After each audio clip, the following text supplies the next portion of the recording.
미국 기업들 이익이 잘 나올 게 뻔히 보이니까 미국장이 일단 지금은 좀 더 매력적으로 보인다. 특히 미국장 중에서도 러셀 2000 한국은요 내년에 한 10% 정도 모멘텀 있다 정도 보는데요. 밸류에이션 매력이 그렇게 없죠. 우리가 상저라고 볼 수 있죠. 상반기가 상대적으로 좀 싸니까 내년 하반기 시장은 나쁘게 보일 건 아니다. 상반기에 좋은 기회 오면 잡아둬라. 특히 경매가 엄청나게 나오니까.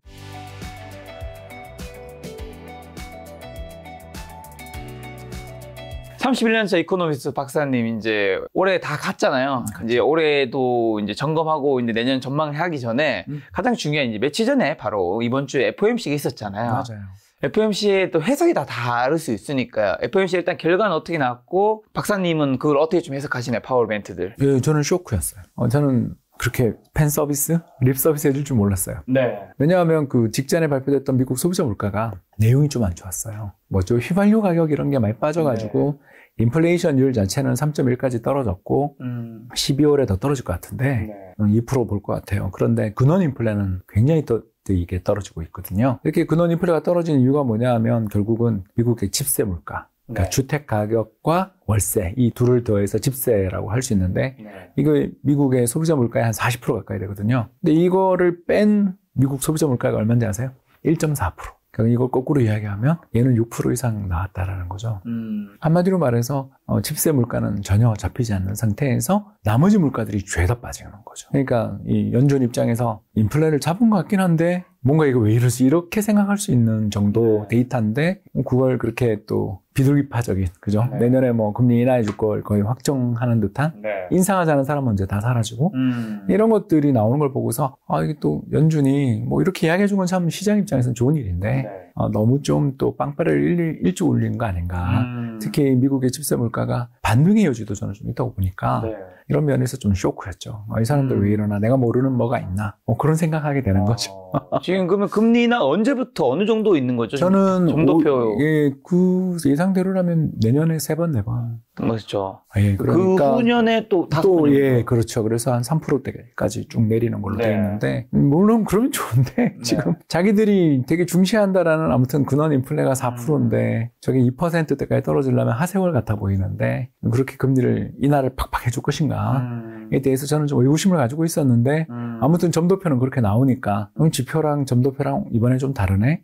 이 사람들 왜 이러지? 이런 생각을 가지니까 쇼크. 그래서 저 같은 경우는 이제 채권에 대해서는 좀 약간 이제 너무 랠리가 심하니까, 채권 랠리가 너무 강하게 나왔으니까 채권에 대해서는 이제 조금 보수적으로 보자 쪽의 입장을 갖고 있는 게, 연준이 또 언제 변심할지 모른다. 우리가 연준한테 한두 번 나간 게 아니니까 이 사람들 너무 믿지 마라 쪽에 생각을 가지고 주식은 계속 좋게 보는데 채권은 이제 좀 수익이 크게 났으니까 조금 저는 뭐 비중 좀 중립 정도. 그동안은 계속 이걸 저는 비중 확대 의견이었다면 지금은 좀 중립 정도 의견입니다. 주식이 좋게 얘기하신다 하셔서 한국이랑 미국 증시 지금은 어떻게 좀 보고 계시고 내년 어떻게 보세요? 우리는 아직 금융장세고 미국은 실적장세 들어간 것 같은데요. 우리보다 미국이 더 좋습니다. 어쩔 수가 없죠. 뭐 우리는 미국 경기 좋아지고 난 다음 좋아지는 나라니까. 이게 좀 채찍의 끝에 있다고 제가 맨날 하는 건데, 채찍의 손잡이가 조금만 흔들려도 채찍의 끝이 요동치잖아요. 그렇죠. 그런 것처럼 선진국 경기가 좀 좋아지고 나면 그게 이제 파동을 타고 우리한테 오는데, 아직 우리는 파동은 좀 안 온 것 같고, 대신 이제 미국 경기, 특히 소비 지표들이 지금 이번에 소매 판매도 잘 나왔잖아요. 이런 것들을 종합해 보면 뭐 미국 장이 일단 지금은 좀 더 매력적으로 보인다. 밸류에이션 리스크 있다 그러지만 미국 기업들 이익이 잘 나올 게 뻔히 보이니까 그러면 별로 밸류에이션 리스크 없잖아요. 사실은 이익만 잘 나오면요 뭐 그렇죠. 그렇게 정말 비싸냐 이 한마디 하면 끝나는 거니까, 이런 면을 놓고 보면 일단 뭐 미국 장 좋고, 특히 미국 장 중에서도 러셀 2000 소형주가 좋아 보입니다. 이걸 보는 느낌이 어떤 느낌이냐 하면 스프링이 한번 틀 것 같은 그런 상당히 밸류에이션 매력도 좋고, 지금 PER이 한 12배, 13배 정도밖에 안 되는 데다가 뭐 나스닥이나 이런 거는 뭐 PR 뭐 40배, 30배인데 이에 비해서 러셀 2000 지수, 소형주에 속해 있는 지수들은 실적도 그렇게 나쁘지도 않은데 이제 디폴트 리스크, 그러니까 이제 불황에 기업이 망할 거다, 이런 공포들 때문에 좀 눌렸던 것들이 최근에 상승이 나오는 것 같아서 일단 소형주 장세가 미국은 좀 나오지 않을까 생각합니다. 한국은요 내년에 한 10% 정도 모멘텀 있다 정도 보는데요. 밸류에이션 매력이 그렇게 없죠 우리가. 왜냐면 이익이 안 나오니까. 그러니까 내년 애널리스트들의 이익 전망은 뭐 250조, 240조 영업이익 보는데, 그럼 사상 최고치인데 올해 지금 제가 아무리 생각해도 150조도 안 나올 것 같은데 그러니까 4분기 저는 어닝 쇼크 보거든요. 우리나라는 어닝 쇼크가 나는데 내년에 250조 와 그러면 뭐 70% 60% 이상 증가하는 거 아닌가요? 이익이 증가해야 되는데 저는 못할 것 같거든요. 왜냐하면 너무 좀 낙관적인 전망이다. 네, 그렇기 때문에 우리나라는 실적 전망을 좀 미스할 가능성이 있고 미국은 거기는 비트할 가능성이 높고 그러면 미국이 연말장 특히 내년 초에 있는 어닝 시즌에 미국이 더 매력 있지 한국은 그렇게 매력 있겠나 좀 쇼크 나는 데들이 저는 좀 있지 않겠나 생각하는 거죠. 미국의 실적 장세고 미국을 내년 좋게 보시면서 러셀 2000 얘기해 주셨는데 그럼 미국 주식 중에 특히나 좀 좋게 보시는 그건 잘 모르겠어요. 모르는 게 뭐 미국 기업들까지 일일이 제가 공부를 못하니까 근데 이제 다만 들을 수 있는 거는 여기는 제 저기 온목까지 올라오는 것 같은 그러니까 순환매 이게 이제 2022년에는 에너지 올해는 매그니피센트 7 하고 이제 내년에는 경기 민감주들까지도 뭐 주택 기업들 이런 거 많이 올랐지만 문제 이런 쪽으로도 지금 시장이 순환매가 날 여지가 있는 그런 시장 같아 보여가지고요. 그래서 매그니피센트도 뭐 7도 당연히 좋겠죠. 좋은데 그 소외된 기업들의 반란이 나는 그래서 내년은 아마 액티브 매니저들이 수익이 크게 나는 해가 아니겠나. 그 종목 잘 잡는 사람들이 내년에 좋은 해가 미국에 나오지 않을까 생각하는 게 일단 그게 게임 체인저들이 좀 보여요. 그래서 이번에 특히 사이언스지의 표지가 바로 그 위고비였어요. 그게 뭐냐면 GLP-1이라고 부르는 혁신적인 다이어트 제제 있지 않습니까? 예, 우리나라에서는 싹센다가 나와 있고 이제 미국에서 지금 매진 열풍 중이라 아직은 우리나라는 못 나오는데 내년에 이제 위고비가 나오면 이게 게임 체인저가 되거든요. 이 게임 체인저가 되는 위고비가 GLP-1이라는 합성 물질, 호르몬 물질인데요. 이 호르몬 물질이 이제 1년 정도 지난 다음에 몸무게를 평균 15% 정도 그리고 일라일리에서 개발한 마운자로나 그 뒤에 후속 모델은 22% 정도를 줄여줄 뿐만 아니라 그 뒤에 다이어트 이후에 요요 반응도 상당히 억제하는 그뿐만 아니라 알코올 중독이나 약물 중독에게까지도 혜택이 있는 것으로 나오는 거의 게임 체인저 물질이 나왔어요. 그리고 이게 사이언스지에서 검증됐다라고 나온 거죠. 그러니까 비만에 대한 약이 나왔다. 이제 처방이 나왔다. 그러니까 사람의 인내심의 문제로 비만해지는 거라는 식의 공격은 이제 우리는 잘못이었다라는 자기 반성까지 담고 있는 장문의 기사를 냈더라고요. 이런 거 보면 확실히 또 바이오도 한번 물이 들어올 수 있는 미국은 바이오가 되게 안 좋았잖아요. 화이저라든가 또 몇 개 회사들이 최근에 사실 좀 실적이 되게 안 좋았거든요. 그런 거에 비해서 내년은 확실히 GLP-1을 비롯한 바이오의 시대에 대한 기대도 해볼 수 있으니까 매그니피센트 7에 사실 바이오 없잖아요. 그런 거에 이제 기존 주도주들 말고 다른 주도주들 쪽으로 미국 쪽에서는 확산의 가능성이 있지 않나. 미국에서는 일단 바이오를 좀 봐야 되는 거 아닌가 그렇게 생각합니다. 소외받았던 종목들이 좀 이제 다시 키높이를 맞추기 위해서 올라온 부분도 있어요. 키높이 더 넘어서지 않을까. 거긴 포텐이 이제 대신에 음식료주들이 굉장히 고생하겠죠 이제.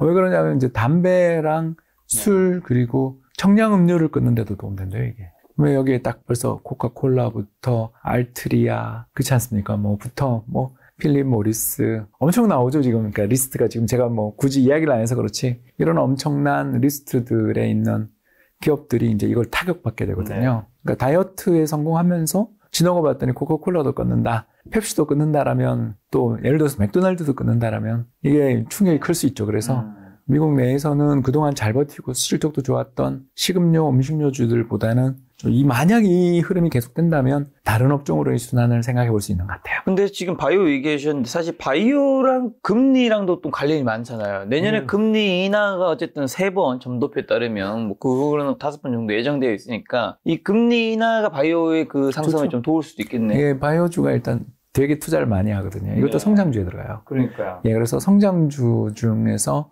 제일 좀 힘든 성장주들이 바로 사실 바이오테크 성장주들이 되게 많이 망해요. 사실 우리도 많이 망하죠. 근데 미국도 굉장히 많이 망하고 또 M&A 되고 그러거든요.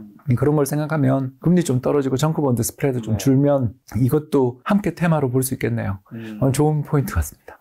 그러면 내년에 어쨌든 금리 인하 시작되는 거는 뭐 시장도 그렇고 연준도 그렇고 다 거의 확실하잖아요. 그렇죠. 3월이냐 5월이냐 뭐. 그러니까 시기의 문제인 거지. 금리 인하 시작하면 지금의 투자법과 좀 다르게 해야 되는 게 있는 건가요? 아무래도 우리는 금융장세.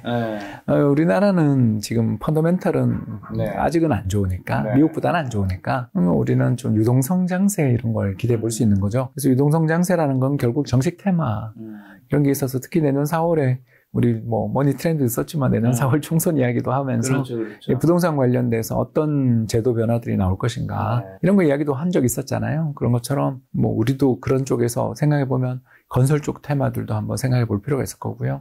더 나아가서 중국이 지금 어마어마한 국채를 이번에 발행하고 더 나가서 중국 인민은행이 대규모 그 MLP라고 해서 양적 완화죠. 양적 완화를 대규모로 시행했어요. 그런 거 나면 뭐 중국 경기 조금 살아나면 또 지금 굉장히 업황이 어려운 내가 철강 화학도 되게 어렵고 그러니까 이런 쪽에 한번 순환매는 돌 여진이 있지 않나 싶은데 일단 제가 픽한 업종은 3개. 3개요? 예. 아니, 뭐, 업종이라고. 뭐요? 저걸 자세를 가지고 있으니까 내가 부담스럽잖아. 빨리 얘기해 주세요. 제 시청자분도 지금 팬 아니, 나한테 제가 정한 게 아니고 산업연구원이 정한 거예요. 그래서 내년에 해가 2개 뜬 거. 해가 2개 뜬다고요? 네, 비가 오면 불황. 해가 뜨면 호황인데, 해가 2개 뜨면 초호황이죠. 그렇죠. 그러니까 우산 2개 쓰고 있으면 호우주의보. 이렇게 되지 않아요? 아, 그렇죠. 예, 그래서 이제 산업에 대한 업황 전망을 하는데 세계 산업을 해를 2개 그려놨더라고요. 뭐요? 몇십 년 만에 본 것 같아요. 첫 번째가 반도체고요. 두 번째가 조선. 예, 그리고 세 번째가 정보통신 제품, 즉 가전제품들 쪽이더라고요. 그래서 이걸 보면서 산업연구원은 교체 주기가 이제 온다고 보는 것 같더라고요. 이러면 시장이 내년에 좋죠. 일단 이게 중후장대 산업 쪽에 조선이 빠질 수 없고 조선 오르면 기계 쪽도 좋잖아요. 그죠? 기자재, 철강도 좋아질 거고 더 나가서 반도체라든가 정보통신이 좋다라는 건 스마트폰 판매가 이제 중국 쪽에서 좀 바닥친 거 아니냐. 이런 이야기 나오면서 올라오는 걸 산업연구원에 계시는 몇십 년 동안 그 산업만 연구하신 분들이잖아요. 저희 학교 선배도 거기 되게 많이 계신데 그런 부분들이 하면서 픽한 걸 보면 내년에 이 세 업종은 상당히 좋고 이제 우리가 여기서 빠진 업종이 하나 있죠. 올해 되게 좋았는데 빠진 업종이 이제 자동차. 예, 그래서 자동차라든가 뭐 전기차, 2차 전지 쪽은 조금 약간 흐리거나 아직 좋지만 아무튼 올해의 그 톤보다는 내려온 이런 정도로 보여져서 이 정도면 뭐 굉장히 업황 전망에서 아무튼 새 산업이나 이렇게 태양 2개 그려놓은 건 처음 봤다. 잠깐만, 근데 이 반도체, 조선, 정보통신, 가전제품 이쪽이 해가 2개나 떠 있는 거는 수출 데이터에 올라가고 있는 게 보여서 해를 2개 그린 건가요? 그러시겠죠. 그리고 또 그분들도 산업 쪽 전망 보고서를 내는데 산업 전망 보고서를 보더라도 그 앞쪽에 그 전방산업? 이쪽에 좋아지는 거 이런 것들 그리고 또 중국 쪽에 최근에 휴대폰 판매 데이터들 이런 것들을 스마트폰이죠. 스마트폰 판매 데이터들 이런 것들을 좀 참고해서 작성하신 것 같더라고요. 근데 제일 마지막 정보통신 뭐 가전제품 중에서는 우리가 2020년, 21년 때 가전제품 많이 바꿨잖아요. 그렇죠. 근데 지금 벌써 바꾸는 주기가 된 건가요? 스마트폰은 한 3년이면 많이 참았죠. 그렇지 않습니까? 올해가 스마트폰 최악의 해였는데 연말로 가면서 중국 쪽 수요가 조금 살아나는 거 아니냐? 그런 기대들도 있고 아까 이야기했지만 MLP 이야기했지만 중국이 또 경기 부양하니까 그런 쪽의 수요들까지 좀 생각을 하는 것 같아요. 그러니까 저만 해도 사실 올드 모델 쓰고 있는데 내년쯤 되면 뭐 쓰고 계신데요? 저는 폴드 폴드 쓰고 있는데 한번 내년에 바꿔보고 싶은 그런 생각도 좀 들고요. 아재들은요 이게 노안이 와가지고 화면 큰 거 좋아해요. 요거 2개 이거 말하는 거죠? 접는 거. 저도 그거 무거워서 못 쓰겠더라고요. 저는 여기 S22인가 그런 23인가. 팔은 아파도 일단 저희는 안 보이는 건 참을 수 없잖아요. 특히 거기서 전자책 읽으니까 우리 또 배터리도 방방해가지고 오래 가고 그러는데 이제 뭐 몇 년 지나니까 이제 졸업 배터리 되긴 했어요. 자, 두 번째 그 조선은요? 조선은 확실히 신조선가 올라가는 걸 아주 중요하게 보는 것 같아요. 그리고 친환경 선박 쪽에 대해서 상당히 의미를 두는 것 같아서 반가웠습니다. 그럼 반도체는 요즘 제가 전문가분들 모시면 반도체 안 좋게 말하는 분 거의 본 적이 없는 것 같거든요. 더 나빠질 게 없다. 그런 거죠. Nothing to lose. 그러니까 너무 오래 업황이 역사상 1996년 이후 제일 안 좋았잖아요. 우리 그때 우리 북콘서트에서 이야기했지만 1996년 이후 반도체 업황이 제일 안 좋았어요. 그런 걸 생각해 보면 올해보다 내년이 좋아지는 건 거의 기정사실이고 또 SK 하이닉스가 불을 뿜었지만 삼전도 아까 이야기했던 그또 가전도 갖고 있으니까 삼성은 그죠. 거기다가 또 좀 따라잡자 캐치업하니까. 그래서 AI 열풍에 올라타지는 못했지만 그래도 내년에는 삼성이 포기할 삼성도 아니고 무기력하게 물러서 있을 그런 회사는 아니니까 함께 이제 그 두 회사가 치고 나가는 그런 해가 되지 않을까 싶은데 일단 그래도 정말 좋은 뉴스가 이 조선 쪽 업황 좋아진 거는 그쪽 전후방 산업이 되게 많잖아요. 사실 반도체 좋아졌다 그러면 우리나라에 뭐가 좋은데 이렇게 이야기하는 사람도 좀 많거든요. ASML이나 좋지 뭐가 좋아 캐논이 좋지 이렇게 하잖아요. 도쿄 일렉트론 이러면서 그죠? 그런 거에 비하면 우리 조선기자재 쪽은 확실히 메이드 인 코리아 비중이 높고 또 이쪽 관련돼 있는 사람들의 숫자도 엄청나게 많으니까 이쪽에 대해서 아마 좀 기대들이 커가는 것 같습니다. 그럼 박사님 2024년에 뭐 개인 투자자분들이 유망 섹터나 사야 한다는 좀 종목 큰 거로는 이 세 가지에서 안에서 사야 된다고 보시겠네요. 빼놓지 말자. 아니 자기 좋아하는 엣지 있는 종목이야 얼마든지 더 있을 수 있는데 저는 이게 이제 매크로 입장에서는 마음 편한 종목이다. 마음 편한 종목이라는 게 뭐냐면 어닝 나올 때 탁 올라오니까 탑라인 그 매출이 올라와 주면 잘만 판관비만 잘만 하면 영업이익단이 올라오게 되고 그러면 턴어라운드 테마만큼 좋은 게 없잖아요, 사실은. 그런 턴어라운드 테마들의 조선이 좀 들어갈 수 있는 것 같고 또 가전도 사실 뭐 지금 텔레비전은 이제 중국의 공세에 밀려서 이제 우리나라 기업들이 상당히 어려움을 겪을 것으로 보이지만 어차피 그 시장 그렇게 마진 큰 시장은 아니었으니까 더 중요한 스마트폰이 있으니까 그쪽 시장에서 우리가 또 잘해 나가면 되지 않을까 생각합니다. 그러면 이제 내년 금리 인하하면 그 사실 이번에 연준 발표 이후로 네이버 카카오도 굉장히 며칠 동안 급등했잖아요. 아이고 인터넷 기업들이 내년은 괜찮을까요? 잘 모르겠어요. 왜 그러냐 하면 두 회사가 제가 이번 김 작가 TV에 오면서도 예전에 했던 거 한번 살짝 보고 왔거든요. 근데 이게 그 고점에 물린 사람이 많은 업종은 많죠. 그 이야기를 했던 게 또 뜨더라고요. 제가 검색해 보니까. 그러니까 그게 뭐 올라갈 때마다 5만 원, 6만 원 뚫을 때는 좋은데 그거야 뭐 절대 저가니까. 그런데 이제 어떤 큰 그 중요한 네크라인이라고 그러잖아요. 바닥에서 이제 헤드 앤 숄더를 만들고 올라올 때 거리랑 붙여가지고 탁 튀기 위해서는 뭔가 개인 자금의 머니 무브 이런 게 필요한데 아직은 좀 안 보이잖아요. 그냥 시장이 순환매, 굉장히 짧은 순환매가 지금 사실 2차 전지 이후에 뭐 계속 짧은 순환매의 시장에 정치 테마의 시장이지 이게 반도체 몇 개 빼고는 쭉 뻗는 대형주 찾기가 좀 어렵죠. 예, 특히 최근에 뭐 2차 전지 섹터들 보면 좀 어려워 보이고 그래서 시장의 주도주는 반도체라는 건 확실한데 좀 크고 또 무겁잖아요, 상대적으로. 그러다 보니까 개인들의 어떤 좀 투자가 좀 이렇게 짧게 옳게 다니고 있는 중이어서 제가 이게 뭐 바닥을 쳤다 아니다 이렇게 말하기는 저는 좀 자신이 없는 모르는 건 모른다 그러는 게 만수무강에 도움이 되는 것 같다. 지금 뭐 네이버 카카오 얘기하면서 물린 얘기해 주셔서 이제 올해 말이니까 벌써 물린 주식 있는 분들 올해 투자인데 물린 주식 있는 분들 있을 거잖아요. 많죠. 그런 것들은 어떻게 좀 점검하고 가져갈 거 안 가져갈 건 어떻게 좀 구분해야 될까요? 이 질문에 대해서 제가 이제 드리는 답이 하나 정해져 있는데 지나가다가 운이 좋게 로또를 하나 긁었는데 한 500만 원짜리 됐어요. 그럴 수 있죠. 500, 1000만 원짜리. 그러니까 인생을 바꿀 돈은 아니에요. 한 번만 내보고 싶다. 저도 500원짜리 하나 된다. 1등을 바라지도 않고 한 100만, 500만 원이라도 그런 옛날 그 금융 즉석본권 있잖아요. 그 500원 된 게 저도 유일합니다. 그만큼 그쪽 복은 없는 사람인데 한 500만 원 됐다고 치면 그 돈 들고 지금 내가 물린 주식 살래 아니면 새 주식 살래 이렇게 물어보면 답이 딱 나오죠. 대부분 물린 주식 안 살걸요? 지긋지긋하죠. 그럼 팔아야죠. 팔면 복권 걸린 것처럼 새 돈이 생기잖아요. 그리고 그건 잃어버린 건 잊어버리고 이미 마음속에서 우린 생각했잖아요. 고통 속에. 그러면 새롭게 비전이 있다 생각되는 걸 사야지. 왜 자꾸 원금 올 거야를 생각하면서 우린 그 과정에서 뭘 잃어버리냐면 다른 종목에 투자할 기회를 잃어버리는 건데 그러면 안 되는 거죠. 그래서 종목은 들고 있으면 언젠가 원금 회복하겠지라는 건 죄송합니다만 패자의 게임이다. 루저스 게임이다.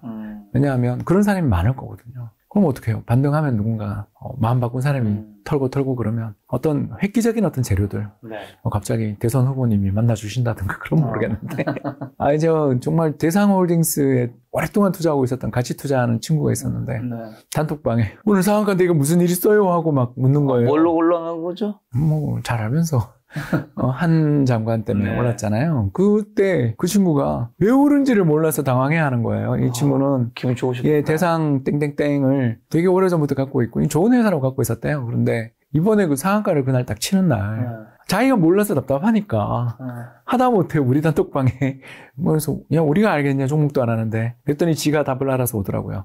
미스터리 이러면서 그걸 보면서 우리가 웃었거든요. 야 이렇게 잘 축하한다. 너 오랫동안 들고 있다가 잘 팔았네. 그랬더니 하셨어요? 그 뒤로 6일인가 5일을 상한가 치는 걸 보고 그 친구 생각이 많이 나더라고요.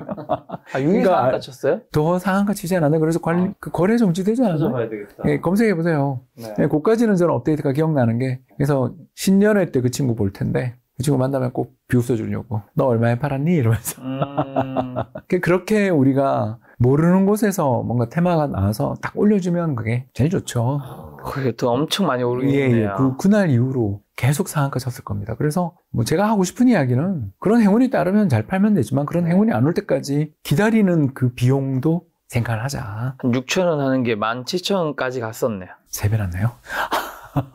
상한가는 2번이고 상한가 비슷한 한 25% 한번 급등한 적도 있고. 아유, 엄청나네요. 그래서 제 친구 종목이라서 저는 좀 알고 있는 종목이고 또 대상이라면 뭐 저희들 특히 이쪽 업계에 있는 사람들은 상당히 좋아하는 회사거든요. 왜냐하면 매출단이 아주 탄탄한 회사여서 상당히 좋아하는 회사인데 이번에 그렇게 급등하는 거 보면서 우리가 웃었거든요. 웃었던 것처럼 시장은 모르는 거고 미래는 아무도 모르는 거니까 아유 나 그냥 들고 있을래요? 뭐 그것도 좋은 전략이신데 고민할 정도로 심각하시다면 방금 제가 했던 비유 있잖아요. 즉석복권 비유를 한번 생각해 보시라는 정도로 받아들이시면 좋겠습니다. 새로운 돈이 생겼을 때 과연 그 주식을 다시 또 살 것인가? 그래, 물을 탈 것인가? 네.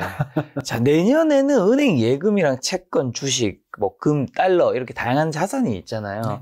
뭐 우리가 늘 분산 투자하고 포트폴리오 갖춰야 된다 하지만 이 중에서 좀 어디에 좀 포커스를 많이 맞춰야 될까요? 내년은? 전 내년은 주식이라고 보는 쪽이죠. 내년 주식. 2년 연속 여기 와서 주식 부르는 사람이네요.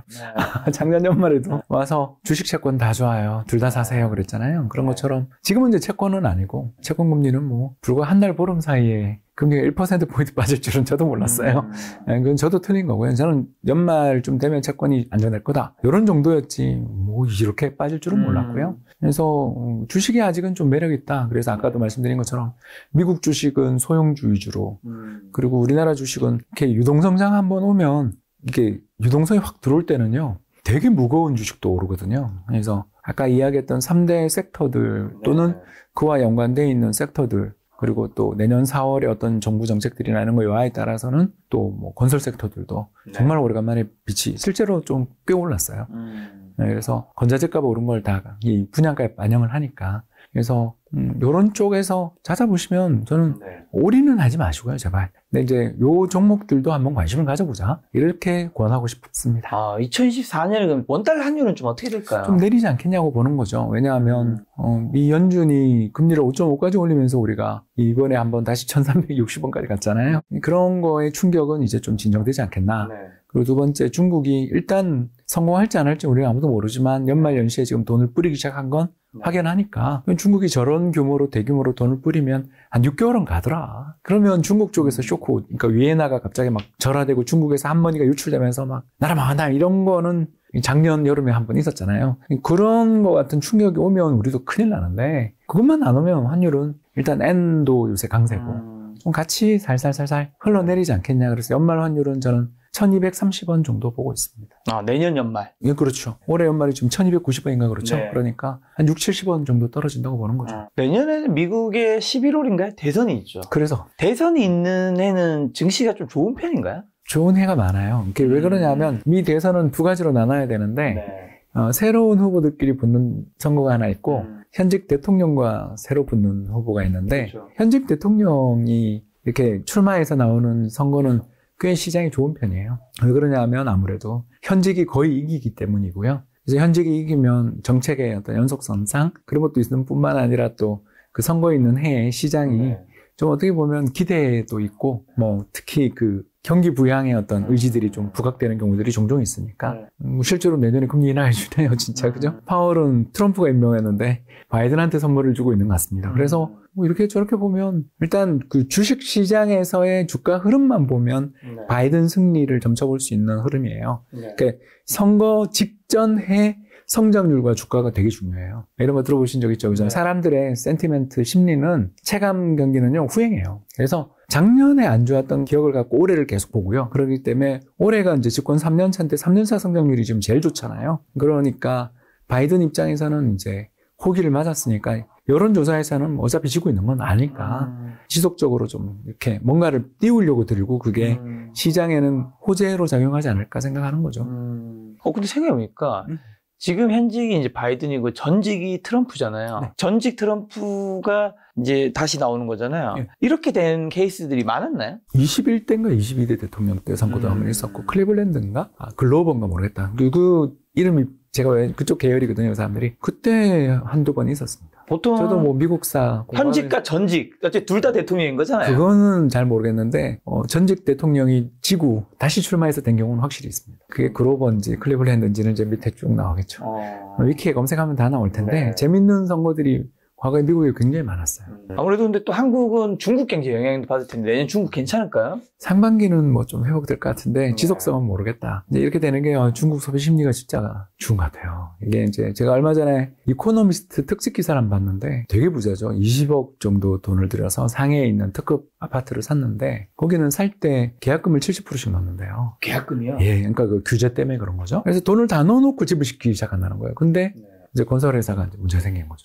돈은 다 넣어놨는데 입주를 못하는 거예요. 그게 몇백만 채가 된대요. 그러니까 그분이 몇백 채가 아니라 몇백만 채. 몇백만 채. 20억 정도를 한 방에 털어넣어서 상해 푸동에 있는 집을 살 정도니까 굉장히 상류계층이잖아요. 그리고 그렇죠. 상해 호구를 가지고 있는. 어떻게 보면 중국에서 1등급 시민이란 말이에요. 네. 특등급 시민이죠. 북한에서는 평양이겠죠. 뭐. 그죠? 그러니까 아주 좋은 호구를 가지고 계신 그분조차 이 회사는 이미 망해서 넘어갔는데 그 넘어간 회사에서는 앞에 있던 계약에 대해서 불투명한 태도를 보이니까 세상에 사람들이 그 지어지지도 않은 집에 올라가서 시위 벌이고 그러면서 이 부자들이 끌려가는 그런 걸 이코노미스트가 르포 기사를 보도하는 걸 보면서 소름 끼치더라고요. 이 사람들이 중국 공산당의 최대 지지자잖아요. 왜냐하면 지킬 게 많은 사람들이 당연히 체제 변화를 반대하잖아요. 반대하겠죠. 근데 그런 사람들한테 이런 수모를 준다? 이거는 되게 위험하거든요. 보니까 이 사람도 거의 공산당원 같은데 네. 공산당원이 이렇게 빡칠 정도의 심각한 문제가 지금 벌어지면서 소비 심리를 걷잡을 수 없이 누르고 있잖아요. 이러면 좀 어떻게든 그러니까 뭐 나중에 큰 후유증이 오더라도 지금은 뭐든 해야 되는 상황에서 어제 뉴스가 나온 거죠. 그래서 어제 그 브레이킹 뉴스로 딱 밤에 뜨는 걸 봤는데 중국 정부가 어마어마한 규모의 대규모 이제 양조 완화를 이번에 시행하니까 일단 그 돈 들어가면 효과는 조금 있지 않겠나.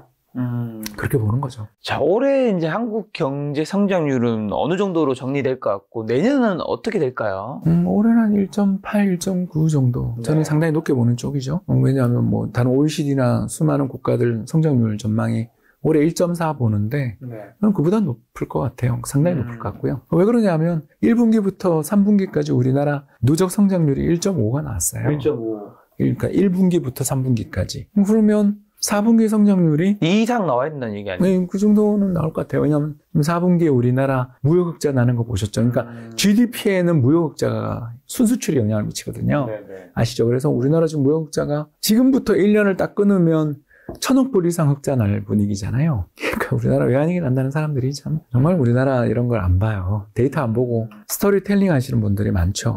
아니, 물론 그런 분들이 잘 맞추는 시기도 있어요. 그건 뭐 저도 인정. 저같이 데이터만 쳐다보는 사람들은 또 어떻게 보면 큰 그림을 놓쳐서 시장을 틀리기도 해요. 내년은 한국 경제 성장률이요? 내년에는 2% 초반, 2.3. 아, 지금부터 좋아지네, 그래도? 지금보다는 좋아지는 게 수출이 좋아지니까. 아까 이야기했던 3대 섹터가 네. 반도체에다가 스마트폰, 뭐 여기 또 들어가면 디스플레이나 배터리, 그러니까 2차 전지도 네. 스마트폰용 배터리 있지. 네. 거기다가 각종 기판 들어가죠. 거기다 조선, 기계들, 엔진들, 철강들 들어가는 거. 여기다 고용 연관 유발 효과가 또 큰 섹터가 네. 조선이니까 이쪽에서 돈 돌아가고 있기 때문에 정부가 재정 긴축하는 걸 감안해도 2.2, 2.3은 나올 것 같아요. 그리고 정부가 아마 GDP 성장률을 정부 재정 지출이 아마 마이너스 한 0.5 정도는 깎아먹는다고 보는 거죠.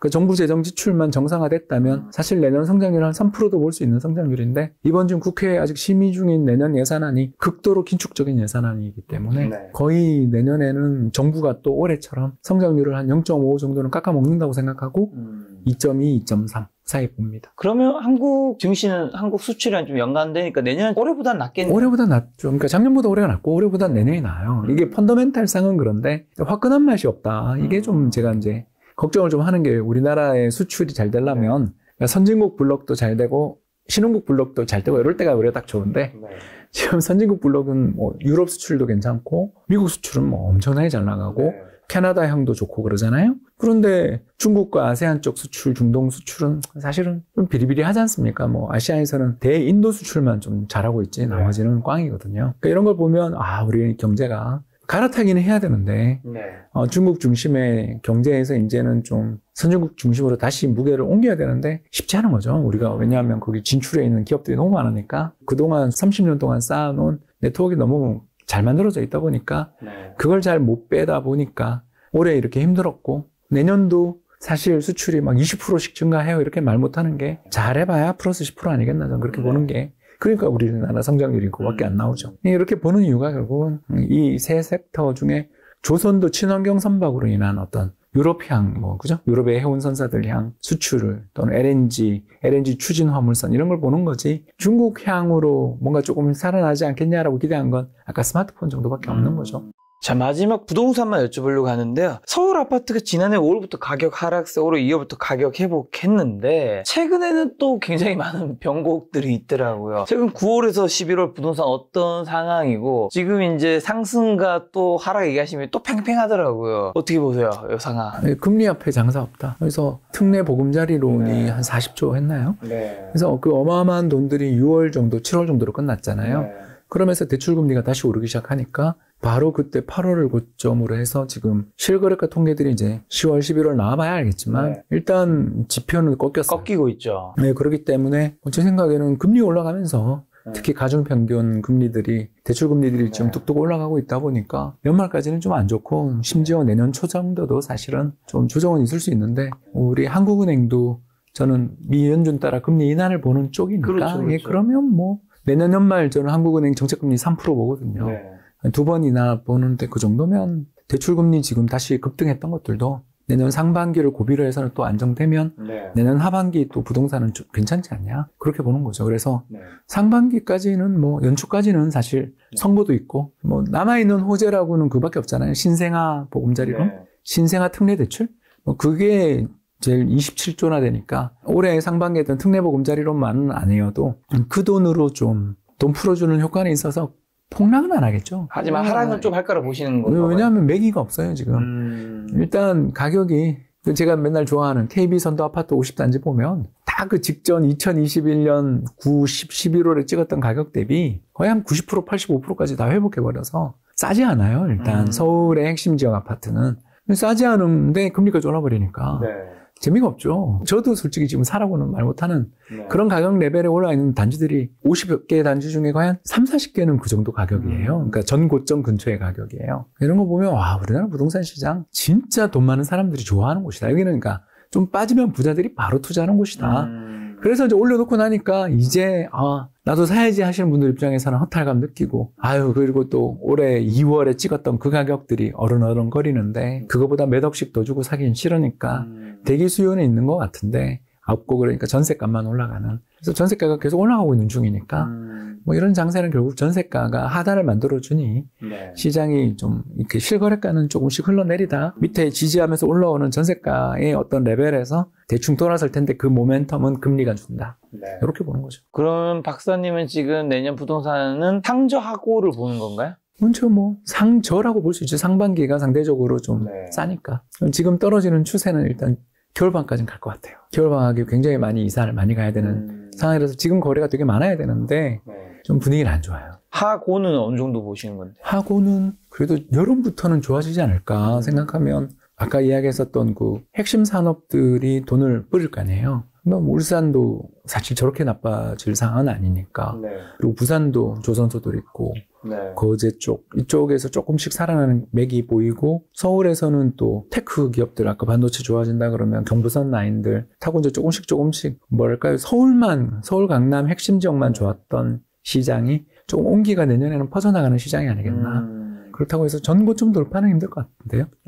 너무 많이 올라 있어요, 지금. 그럼 전고점 돌파가 있는다면 지금 정도가 아까 전에 90에서 95% 가격이라면 이 정도까지 오는 건가요? 치고받고 하면서 지금 사면 세금 감안할 때 양도세와 취등록세를 생각해보면 역사상 고점을 넘는다는 걸 확신해야 살 수 있는 가격인데 제가 좀 8월인가 9월에 왔을 때도 했던 이야기 같은데 저는 조금 부담스러우니까 이제 그 사람들이 내년에 특히 9억까지 신생아 특례 대출 나오잖아요. 그래서 그 밑에로 그러니까 중저가 소형 쪽으로 이제 시작이 되지 않을까 생각하는 거죠. 내년 하반기는 그래도 좀 여름 이후로 괜찮다 보는 거는 내년 금리 인하가 있기 금리 인하도 있고 내년 봄에 인센티브는 솔직히 기대할 수 없잖아요. 왜냐하면 올해 제가 우리나라 기업들 실적이 연말에 많이 털 것 같다. 이렇게 애널리스트들의 컨센서스보다는 올해 4분기 우리나라 어닝은 저는 미국보다는 안 좋을 거다. 어닝 시즌은 미국이 더 좋을 거다. 그렇게 이야기했던 것처럼 그러고 나면 당연히 보너스가 안 나올 거 아니에요. 보너스 안 나오는데 집을 사러 뭉칫돈 들고 갈 사람들이 별로 없겠죠. 그러니까 상반기 끝나고 네. 추석 보너스 나올 때가 아마 또 돈이 풀리는 시점 아니겠냐. 그렇게 보는 거죠. 그럼 요즘에 미국이라든가 유럽, 일본 선진국 수도권 집값은 우리나라 비슷한 상황인가 아니면 거기는 더 오르고 있나요? 떨어지고 있나요? 뭐 일단 동경은 역사상 최고치를 경신한 다음에 계속 날아가고 있고 더 올라가고 있다고요? 예, 그래서 그 뭐라고 하죠? 신축 분양가 네. 그 도심에 있는 그 도심 4구라고 하는데요. 네. 그러니까 우리 서울의 강남 4구, 3구, 5구랑 비슷한 개념이에요. 그래서 일본에서 제일 좋은 동네는 미나토구라고. 예, 남항. 그러니까 그 이제 남쪽에 있는 항구가 면한 해안 도심 지역이 제일 좋고요. 거기도 바다 보는 뷰를 해운대처럼 제일 좋게 보고, 그 다음에 이제 바로 위에 있는 주오구랑 지오다구 그리고 시나가와구 이렇게 에다가 이제 시부야나 신주쿠까지 하면 아까 얘기했던 4구, 5구, 6구 되는 거고요. 자, 거기가 우리나라의 해당 지역이에요. 거기서 신축 분양한 맨션 가격이 지난해 같은 상반기 대비해서 40% 정도 올랐어요. 그러니까 우리나라 요새 건축비 평당 1,000만 원 이번에 고양시에서 뚫었잖아요. 그런 것처럼 거기도 이제 그동안 못 올렸던 거 쫙쫙 올리는데 다 소화가 되니까 네. 어마어마하게 올리고 있고, 그리고 유럽 집값은 그렇게 뚜렷하게 상승세는 아니고요. 미국은 남부 지역 중심으로 해서 날아가고 있죠. 그럼 제일 좋은 데가 어디냐 이렇게 물으면 이제 그 우리 삼성전자가 들어간 테일러시 아시죠? 그 텍사스의 테일러 옆에 있는 그런 그 인근 도시들부터 시작해서 또 현대차랑 이런 각종 기업들 들어가 있는 아틀란타, 조지아 이쪽으로 해서 남쪽 선벨트가 불타고 있습니다. 네. 대신에 이제 뉴욕이나 보스턴이나 LA나 샌프란시스코는 좀 상대적으로 부진하고, 거기는 이렇게 전환기죠, 확실히. 이제 좋았던 테크 기업들은 열심히 지금 구조조정 중인데 비해서 돈들은 전부, 전 세계 돈들은 다 미국 남부 지역에 공장 지으러 가니까. 그래서 미국 전체 집값은 사상 최고치인데 지역별 등락은 좀 있고 그렇더라고요. 근데 한국에 돌아와서 서울 기준으로 거래량은 지금 줄고 있는데 거래 안 돼요. 매물은 굉장히 쌓이고 있다고 하더라고요. 그래서 하락 얘기하시는 분들은 이거 집값 하락의 시작점이고 앞으로 되게 많이 떨어질 수 있다 얘기하는데 그건 어떻게 보시나요? 근데 그 통계가 시계열이 좀 짧아서. 네. 저야 뭐 기본 이코노미스트니까 제일 짧게 보는 게 20년, 30년 보는데, 근데 물론 뭐 최근에 많이 늘어난 건 사실인데 그 매물 리스트라는 게 옛날보다 매물 올리기가 쉬워져서 제도 따른 것만, 당장 저랑 제휴관계에 있는 부동산 리츠고만 해도 그런 매물 올리는 거 되게 쉽거든요. 그리고 작년에 제가 집 팔고 살 때도 거기 매물 올려서 특히 뭐 예를 들어서 호갱노노 경쟁사지만 호갱노노에도 그 사이버 부동산 그 다 사진 찍어가고, 그러니까 그런 식으로 옛날에 비해서 훨씬 좀 뭐랄까요, 통계 잡히는 숫자가, 옛날에는 그 부동산이 자기가 쥐고 놓지 않는 그런 매물이 되게 많았다면 뭐 통계의 문제일 수도 있고, 두 번째는 그렇게 부동산이 안 좋다라고 단언하기가 어려운 게 전세값이 그러면 오르면 안 되는데 그 실수요자들의 수요는 확실히 전세값으로 나와지는데 전세 가격은 상당히 지금 오르고 있거든요. 상당히 강하게 오르고 있어요. 그래서 이런 측면, 그리고 또 빌라 같은 경우는 전부 지금 월세로 가거든요. 그러면서 이제 거기 계시던 분들이 또 불안하니까 아파트 전세로 오시는 분들도 있고 반전세로 오시는 분들도 있고 하니까 이 수요가 밑에 단에서 되게 단단한 거죠. 그래서 우리 부동산 시장이 강남 4구, 5구는 용산까지 넣어서 뭐 5구도 하고 6구도 하잖아요. 거기는 역사적인 정거점 맞지만 지식산업센터나 지산이나 생수기나 오피스텔이나 빌라 갖고 계신 분들은 지금 정말 괴롭거든요. 그래서 우리나라 부동산 시장이 다들 아파트만 보고 이야기하는데 저는 아직도 그 작년에 시작됐던 불황이 끝난 게 아니라 정부 정책 그 보금자리론 탁 때문에, 특히 금리 좀 잠깐 빠졌던 거, 상반기 빠졌던 것 때문에 우리나라도 부동산 시장이 딱 반등을 해준 거지, 이게 뭐 상승 추세다라고 말하기는 좀 어려운 상황이라서 내년 봄이 쌍바닥 아니겠냐. 근데 이제 오른쪽이 좀 높은 쌍바닥 만들며 온기가 내년 하반기부터는 조금씩 퍼져나간다 쪽인 거죠. 근데 또 그럼 하락이 아닌 상승 얘기하시는 분들은 내년부터 2026년까지 서울의 입주 물량이 없어요. 너무 없다. 없어요. 내년 연말 둔촌 주공 말고는 없어요. 집값이 오를 확률이 굉장히 높다. 입주가 별로 없으니까 전세가도 올라갈 확률이 높고, 이게 또 지지하면서 집값이 좀 24년 하반기나 5년부터는 좀 크게 오를 수 있다 이런 얘기도 하는데, 이런 건 의견 어떻게 보세요? 그럴 수도 있죠. 근데 2022년이 뭐 그렇게 입주 물량이 엄청나게 많은 해도 아니었는데 역사상 최대 하락이었잖아요. 그러니까요. 실거래가가 고점에서 21%인가 빠졌죠. 네. 그때는 뭐 그렇게 입주 물량 많은 것도 아니었는데, 개포 일부밖에 없었는데, 그리고 뭐 그것도 입주도 지금 계속 딜레이 되고, 지금. 그쵸. 개포한가? 그죠? 그건 뭐 아직 올해 입주한다 그랬는데, 말이 많잖아요. 어떻게 보면 근데 그때는 연준에서 금리를 너무나도 가파르게 올렸기 때문에. 바로 그런 것도 있지 않나요? 예상치 못한. 예, 저는 지금 김 작가님 의견에 전적으로 동의하는 거죠. 부동산도 이제 저는 금융상품이다. 특히 아파트는. 그러니까 도쿄의 맨션처럼 또는 맨하탄의 그런 주상복합처럼 일종의 금융상품은 금리의 함수다. 금리는 금융시장의 중력과 같다. 금리가 올라가면 중력이 높아지면서 뛰어올랐던 사람들이 크게 떨어진다. 우리가 2020년에 싫도록 느꼈고 올해 하반기도 이렇게 시장이 좋다가 또 빠지는 것도 결국 우리 채권금리들이 사실 많이 올랐잖아요. 그 영향, 특히 미국이 국고채 금리 10월 말이었나요? 5% 갔잖아요, 얼마 전에. 그 5%가 간 지 얼마 되지 않았기 때문에 아직 대출금리 조정은 느려요. 특히 연말에 대출 누가 해줍니까? 목표 다 채웠는데 금융기관들 전부 인사 시즌인데 누가 대출해줘요? 내년 초에 이제 또 다들 신생아 특례 기다리고 있고 뭐 그러면 그쪽에 좀 쏠리면서 시장이 대충 어느 정도에서 금리 하락 앞두고 바닥 만들어내지 않을까 보는 건데 그걸 긍정하는 근거는 두 가지였던 거죠. 저는 입주 물량은 모르겠고 그 충격은 있겠지만 뭐 둔촌주공 나오는 내년 11월에 폭락하냐 저는 그렇게 묻고 싶은 거죠. 그런 건 아니다. 그거는 거시적으로 봐야 되는 거지. 특정 지역에 나온다고 해서 그게 전체 시장을 붕괴시킨다라는 식으로 이야기하는 게 아니고 그건 지역적 이슈다. 저는 정말 중요하게 봐야 되는 건 금리고 그 다음 수출이다. 아까 이야기한 것처럼 보너스를 지급하는 우리나라 상위 13% 일자리들 대기업 500인 이상 사업장 13%에서 16% 되거든요. 전체 일자리의 13에서 16% 되는 직장인들 중에서도 자금력을 맞벌이하면 엄청나겠죠. 이런 분들이 딱 지르는 때가 시장이거든요. 근데 이번에는 시장이 그분들이 아직 못 질렀어요. 그래서 그분들이 기회를 노리고 계신 분들이 많기 때문에 그런 면에서 저는 뭐 내년 하반기 시장은 나쁘게 보일 건 아니다. 상반기에 좋은 기회 오면 잡아둬라. 특히 경매가 엄청나게 나오니까. 왜냐하면 갭 투자하신 분들이 역전세난 걱정할 정도로 여름이 또 역전세난 걱정이 심했잖아요. 그럴 때 결국 무너지신 분들이 꽤 있거든요. 그런 분들의 경매 물건들이 되게 많이 나오잖아요.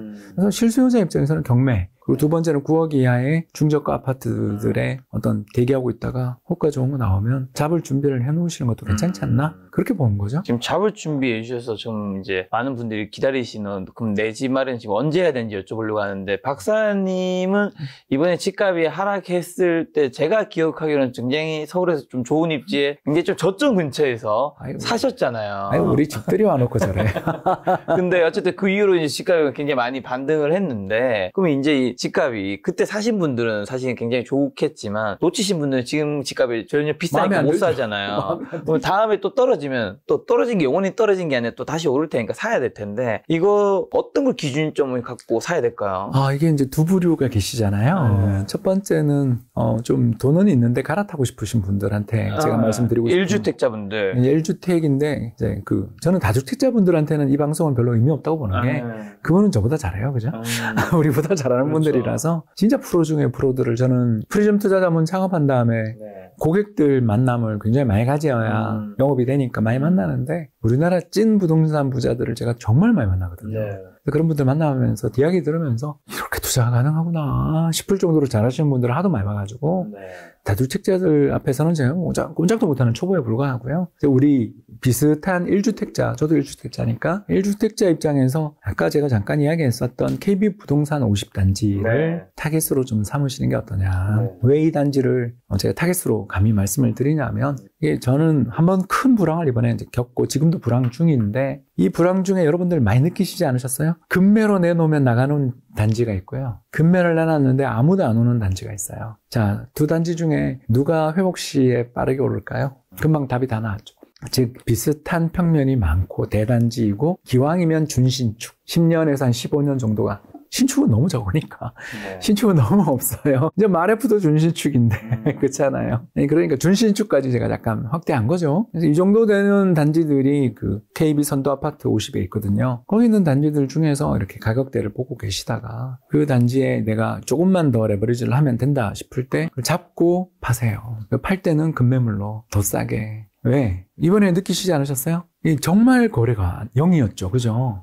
너무너무 그 대형 단지들조차도 5,000세대면 1년에 한 건씩 해도 15년 거래해도 원턴이 안 되잖아요. 하루 한 건은 돼야 되는 단지인데 실거래가가 하나도 안 찍히는 달이 진행될 정도로 시장이 그렇게 어려운 시기가 나중에 언제 올지 모르잖아요. 네. 그러면 그 길 살면 좋은 점이 뭐냐? 가르쳐 드릴게요. 급매물로 타고 더 위로 갈 수 있잖아요. 예를 들어서 제가 KB 선도 아파트 50 중에 하위권에 살고 있었어요. 50위권에. 그런데 내가 돈도 열심히 모으고 투자도 열심히 해서 뭉칫돈을 만들고 레버리지도 좀 잘 할 수 있는 준비를 해놓는데 같이 빠지잖아요. 그러면 20억짜리 30% 빠지는 거랑 10억짜리 30% 빠지는 건 하락률은 똑같지만 위에는 6억 빠지고 우리 밑에 10억은 3억 빠지잖아요. 그러면 3억짜리를 팔고 더 많이 빠진 6억 빠진 20억짜리가 이제 14억 된 걸 갈 수 있는 거잖아요. 그러니까 그런 것처럼 갈아타기를 하기 위해서는 가성비 아파트를 가면 안 되고 갓성비라고 해야 될지 유동성이 있는 아파트를 목표로 삼으시면 아까 우리 늘 기다리잖아요. 다음 조정이 언제 오냐. 모르죠. 모르는데 왜냐하면 금리 언제 오를지 모르니까. 내년에는 금리 하락하면서 다시 시장이 저는 좀 오른다고 보니까 올해부터 내년 봄 사이에 잘 사야 되는데 그 타겟을 정해드린 거죠. 이제 두 번째 무주택자분들은 아까 말씀드렸었던 신생아 보금자리론인지 특례대출인지 그게 굉장히 조건이 좋아요. 그래서 대출금리 1.5에서 2%, 이거 9억까지 돼요. 대출 최대 맥스는 5억까지. 그러니까 이 단지들이 요 타겟이 보이지 않습니까, 여러분? 예, 맞벌이 하시는 젊은 신혼부부들에게 집 사도록 기회 주는 거거든요. 그래서 올해 상반기 특례보금자리로 놓치신 분들은 1.5에서 2%짜리 대출 이자 나오는 이 상품은 지금 이번에 뱃속에 있는 아이가 또는 태어난 아이가 복덩이일 수 있으니까 이게 레버리지가 상당히 충분히 주는 거잖아요. 9억에 5억까지니까. 이 정도라면 충분히 그런 단지 아까 제가 이야기했죠. 그 조건에 맞는데 바로 밑에 급. 이제 아까 이야기했던 KB 선도 아파트 50은 사실 9억 밑에는 없으니까 25평짜리도 9억 밑에는 없으니까 거기는 아까 저는 이제 갈아타는 분 이야기한 거죠. 그래서 9억 밑에는 없으니까 이제 그분들은 그 근처에 있는 뭐 이제 굳이 비교를 하자면 거대 단지가 있잖아요. 5,000세대짜리가 있으면 그 5,000세대짜리 옆에 2,000세대는 뭐 요 세대만큼 못하지만 5천만 원만 깎으면 여기도 거래되는 곳이죠. 이해되시죠? 그러니까 예를 들어서 우리가 마레프를 샀다. 그러면 마프사도 사실은 같이 가잖아요. 네, 그렇죠. 그러니까 그 이야기를 하는 거죠. 그랑자이도 같이 갈 거고 이편신도 같이 가잖아요. 그런 단지들도 보면 약간 층위는 다 져 있어요. 근데 그 층위에 따라서 얼마든지 살 수 있는 가격대 아파트들을 잡아낼 수 있는 그런 눈들을 가지자라는 말씀을 드리고 싶네요. 2022년에 집값 하락은 우리 예상치 못한 금리 인상이 있었던 거고 2023년에 집값 반등은 정부의 이제 대출 규제가 컸어요. 풀어줬던 거잖아요. 네, 특례 보금자리로. 네. 그럼 2024년에 정부는 좀 어떤 부동산 정책을 펼쳐갈까요? 총선 따라 달라서. 이게 난처해요. 당연히 지금 현 정부는 부동산 PF 문제가 그리고 부동산 PF 문제의 최대 관건은 잘 아시는 것처럼 그 미분양 리스크거든요. 그러니까 미분양을 막기 위해서는 기축가격을 올리는 게 제일 낫잖아요. 왜냐하면 미분양 생기기 시작하면 이제 그때부터 악순환이 벙벙벙 터지는 거거든요. 그리고 뭐 건설사들 넘어갈 거고 이제 또 입주 못한 사람들 난리 나는 거잖아요. 그래서 정부가 저는 계속 경기 부양 부동산 쪽에 대해서는 속도 조절은 하고 싶겠지만 부양 의지가 있다라고 보지만 지금 최근에 그 둔촌주공의 실거주 문제에서 보는 것처럼 제도적으로 뭔가 바꿔야 될 부분이 되게 많거든요. 대통령령, 뭐는 시행령으로 바꾸는 거는 대충 할 수 있지만 그걸 넘어선 어떤 규제 완화는 결국 법이거든요. 그 법의 결정은 국회에 가는 거잖아요. 우리나라는 입법부가 굉장히 강한 권력을 갖고 있기 때문에 입법부의 견해에 따라서 달라질 수밖에 없는데 안타깝지만 최근 우리나라 국회가 완전 식물국회잖아요. 그런 상황이라서 내년 총선 이전까지는 뭐 저는 정부 정책에 대해서는 아까 이야기했던 신생아 특례대출 정도를 제외하고는 기대할 게 거의 없고 PF 문제 이런 거에 대해서는 정리하겠다 그러지만 뭐 참 쉽지 않지 않겠나. 너무 충격이 클 수 있는 물건들이 많으니까. 그럼 2024년에 부동산에서는 좀 어떤 시장의 투자로서 기회는 있을까요? 뭐 아까 이야기했던 그 6억에서 9억 아파트가 좋아 보입니다. 6억에서 9억 아파트가 아마 능력 있는 실수요자들이 요 대출 활용해서 이렇게 선취매를 하려고 하는 어차피 지금 서울은 고가 아파트만 날았지 중저가 아파트들은 힘들었거든요. 그렇죠. 뭐 당장 노원구 한번 가보시면 저도 자주 임장 다니거든요. 진짜 많이 빠졌다고 회복은 됐는데 탄력이 되게 약해요. 그러니까 이게 이런 시장은 그 위만 보면 못 사겠다 싶은 시장이지만 사실 시장의 그 계층별로 쫙 위계라고 하죠. 계단 하나하나씩을 뜯어보면 아직 못 오른 데 되게 많고 포텐이 있는데 못 오른 동네들도 제가 봤을 때 꽤 있거든요. 그래서 두 가지를 뭐 맨날 추천하는데 오늘 또 추천하자면 일단 별내선 저기 어디예요? 그 8호선 연장 구간 올라가서 구리역으로 쭉 올라가잖아요. 거기가 일단 저는 제일 지금 매력 있고요. 2024년 개통이죠. 근데 벌써 연말이라 왔다 갔다 해요. 그리고 두 번째는 신안산선. 여기도 2025년일 것 같은데 계속 연기되고 있어요. 여의도를 종종 자주 가는데 아직도 뚜껑 덮어놓은 거 보면 2024년 개통도 좀 힘들어 보이긴 하는데 그래도 2025년 개통이면 사실 1년만 참으면 되니까 내년에 그쪽 그러면 어디로 가냐 하면 금천구청 쪽으로 해서 이제 시흥으로 해서 안산으로 내려가잖아요. 거기가 그 급행이 있거든요. 그러면 완전 9호선처럼 9호선 있는 흑석이 그렇게 오르는 거 우리 봤잖아요. 9호선이 뚫리는 데가 얼마나 우리가 골드라인이 오르는지 봤기 때문에 이번에 신분당선까지는 안 돼도 신안산선도 준 신분당선은 되잖아요. 그러면 거기 한번 아까 이야기했었던 것처럼 같이 오를 때는 엄청 올랐어요. 올랐는데 빠진 후 회복하지 못한 지역들을 고르는 눈만 있다면 아까 이야기했던 고가격대는 해볼만 하지 않나 생각합니다. 자, 그럼 정리하는 질문으로 2024년에 돈은 좀 어디로 이동하고 V 시그널은 뭘까요? 우리는 어디에 포커스 맞춰야 될까요? 주식 좋아하죠. 주식이다. 네. 주식 중에서도 미국 소형주가 저는 제일 좋고 한국에서는 조선, 정보통신기자재 그리고 반도체 쪽을 좀 한번 쳐다보면 좋지 않겠나. 그러니까 수출 대형주를 좋아하는 시장이고 미국은 소형주 좋아합니다. 자, 오늘 이제 박사님은 2023년 좀 어떠셨나요? 큰 사고를 마지막 방송이 있잖아요, 이게. 네, 큰 사고를 쳤습니다. 무슨 사고요? 예, 제가 프리즘을 인수해서 제가 이제 프리즘이가 오너 CEO가 됐습니다. 오너 CEO요? 예, 그러니까 그 CEO의 종류가 두 가지 있잖아요. 하나는 월급 받는 전문 경영인이 있고, 그렇죠. 또 하나는 지배 지분을 가지고 있는 경영인이 있는데 제가 그동안은 월급과 약간의 지분을 가진 CEO 전문 CEO에 가까웠다. 그리고 또 코파운더 중에 한 사람이었다라면 이제 제가 이 회사를 인수했습니다. 예, 그래서 큰 결정했고요. 왜 했겠어요? 비전이 있다고 생각하니까 했죠. 그래서 그럼 파신 분은 비전이 없어서 우리 판 분은 이제 데이터 노우즈, 예, 그 리치고, 김기현 대표, 예, 그쪽 부동산 쪽에 집중하려면 돈이 또 필요하잖아요. 특히 최근에 부동산 시장이 거래 부진이니까 저희 그 프리즘 쪽 자산 배분 투자 쪽은 그래도 고객들이 꾸준히 AUM이라 그러죠. 그 자문 수탁 잔고가 250억 넘어설 정도로 9개월 만에 그 넘을 정도로 저희들은 어느 정도 그래도 돌아가고 있고 또 성과도 그렇게 좋은 평가를 받고 있는 중인데 부동산 쪽은 정말 힘드니까 그래서 어떻게 보면 뭐 윈윈하기 위해서 특히 김기현 대표는 워낙 부동산 전문가시고 잘하잖아요. 그래서 특히 2021년 상반기부터 부동산 팔라고 얼마나 그랬습니까? 그런 부동산 빠꼬미, 최고의 어떤 시장을 보는 능력을 갖고 계신 분이니까 그분 입장에서 이제 불황에 또 투자하고 싶은 그런 생각이 있어서 저희 투자를 받아들이신 것 같습니다. 그럼 저 이런 질문 한 가지 이제 드리고 싶어요. 이제 보통 해가 바뀌면 올해도 돌아보고 내년에는 뭔가 내 인생을 한번 바꿔보고 싶다 이런 생각 하잖아요. 우리가 살면서 인생을 바꿀 수 있는 기회가 한 3번쯤 뭐 좋은 운이 온다고 하는데 어떻게 하면 우리가 새로운 해를 맞이했을 때 좀 인생을 바꿀 수 있는 선택을 할 수 있을까? 제 개인적으로는 저는 만약에 인생을 바꾸고 싶다면 바꿀 만한 정도의 내가 치러야 되는 대가, 등가 교환의 노력과 정말 다른 거를 아예 보지 않는 정도의 올인, 그거 없이 그냥 뭐 인생이 바뀌는 거는 저는 없는 것 같다 생각하긴 하는데 박사님은 저보다 훨씬 더 경험도 많으시니까 궁금합니다. 뭐 우리 김 작가가 쓴 책 럭키에 다 나와요. 감사합니다. 예, 글씨 하나 놓고 복권 당첨 안 됐다고 이야기하는 사람들이 너무 많다. 긁어보지도 않고서.